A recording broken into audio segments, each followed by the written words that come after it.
construire notre maison?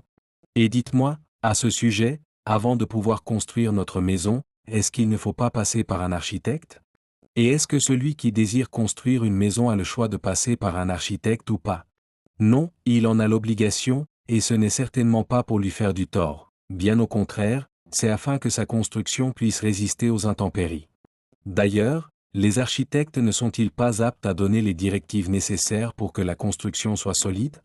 En effet, est-ce que vous doutez des compétences de l'architecte? Ne sait-il pas comment s'y prendre pour diriger la construction? Maintenant, il est vrai que si les constructeurs ne suivent pas les directives qui ont été données par l'architecte, dans ce cas, l'architecte est déchargé de ses responsabilités. En effet, s'il y a un vice de forme, dans ce cas, la responsabilité de l'architecte n'est plus engagée. Et il n'y a que l'architecte qui est apte à donner les plans pour une construction. Et cela, quel que soit l'état du terrain, même s'il est marécageux, ou si la maison doit être construite sur un flanc de montagne ou sur un terrain pierreux.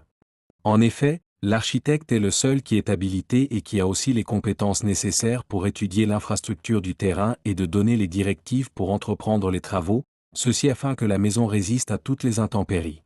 Et combien, à plus forte raison, si nous acceptons de confier notre vie à l'architecte de nos âmes, qui est Jésus-Christ, ne saura-t-il pas, lui aussi, nous montrer comment bâtir notre maison?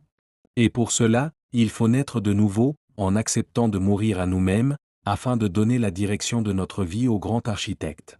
Et cela consiste à écouter le témoignage du Saint-Esprit dans notre cœur. Et si nous n'arrivons pas à terminer notre maison, dans ce cas, il y a de grandes chances pour que la raison vienne de ce que nous avons repris notre vie en main.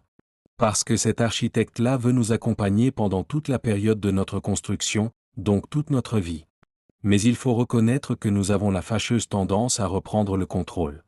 C'est pour cette raison que beaucoup d'entre nous, nous avons autant de luttes au cours de notre marche chrétienne.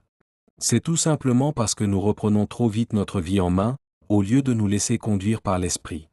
Mais nous devons savoir qu'il est possible de revenir à n'importe quel moment au berger de nos âmes. En effet, vous êtes l'édifice que Dieu construit sur le fondement des apôtres, ses porte-paroles. Jésus-Christ en personne en est la pierre d'angle sur laquelle tout l'édifice s'aligne. C'est en lui que toute la construction s'élève harmonieusement, chaque pierre s'adaptant parfaitement à ses voisines, afin d'être un vrai temple consacré au Seigneur. Par votre union avec le Christ, vous avez été intégrés à ce sanctuaire avec les autres, pour former une demeure où Dieu habite par son Esprit. Lettre de Paul aux Éphésiens, chapitre 2 et les versets 20 à 22.